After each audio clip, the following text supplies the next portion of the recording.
Go! Bonjour Karen, Salut Richard! comment ça va? Ah, pas si pire!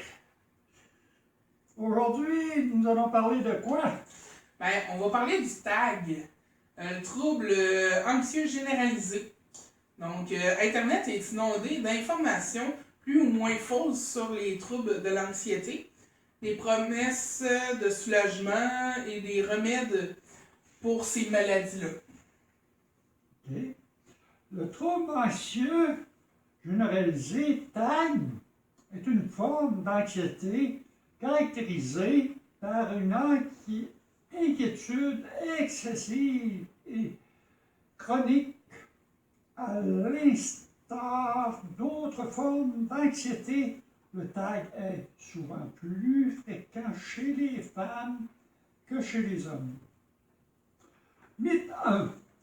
Les personnes atteintes de TAG sont tout simplement anxieuses. Le TAG n'est pas une vraie maladie. Réalité. Être inquiet de temps en temps fait partie de notre vie. Toutefois, on peut suspecter un TAG chez une personne dont l'anxiété devient chronique ou incontrôlable. Si cette inquiétude concerne un certain nombre d'événements sur plusieurs jours pendant une période de 6 mois, plus, et si elle est associée à au moins 3 des événements suivants.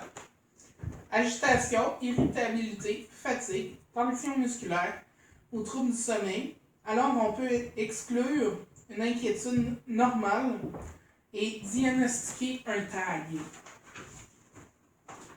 Les chercheurs ont montré que le TAG et la dépression majeure peuvent survenir en même temps chez une personne. Mythe numéro 2.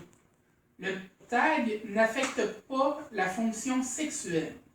Réalité. À l'instar d'autres troubles mentaux, le TAG peut avoir un impact négatif sur l'activité sexuelle, tant chez les hommes que chez les femmes. Mythe 3. Les événements traumatisants de l'enfance ne sont pas associés au TAG à l'âge adulte. Réalité. Les études montrent que de nombreuses personnes atteintes d'un TAG ont aussi connu un traumatisme. Il est donc possible qu'un degré élevé d'anxiété survienne en réponse à un événement de la vie négative. Des événements traumatisants tels que les châtiments corporels sévères ou des violences psychologiques et sexuelles dans l'enfance sont associés à l'anxiété et à d'autres troubles mentaux plus tard à l'âge adulte.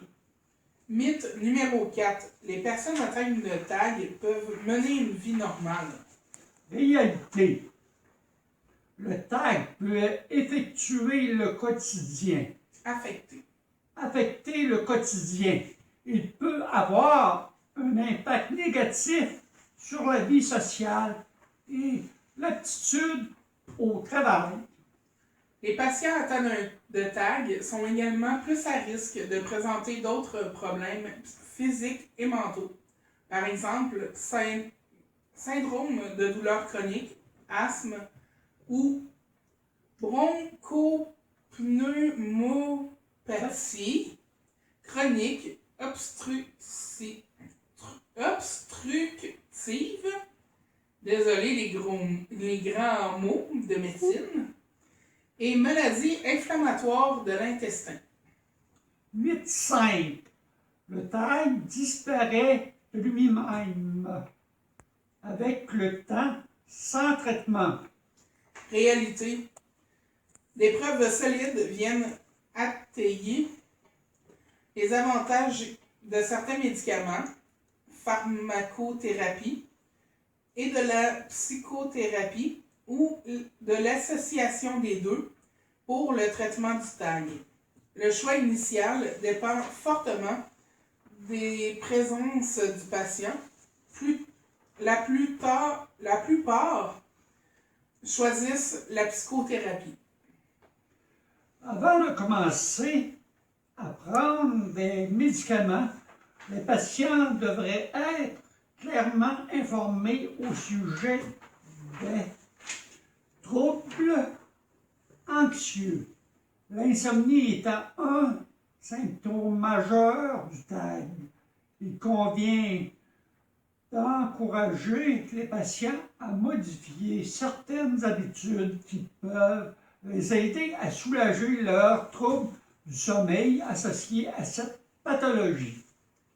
Adopter une alimentation saine, Pratiquer une activité physique régulière, diminuer la consommation d'alcool et d'autres sédatifs, éviter la cigarette et tabac, en particulier le soir, réduire la consommation de caféine, en particulier le soir aussi, éviter la cigarette et le tabac, en particulier avant le coucher, éviter l'utilisation d'appareils qui émettent de la lumière, tels que téléphone, ordinateur portable, smartphone, avant le coucher.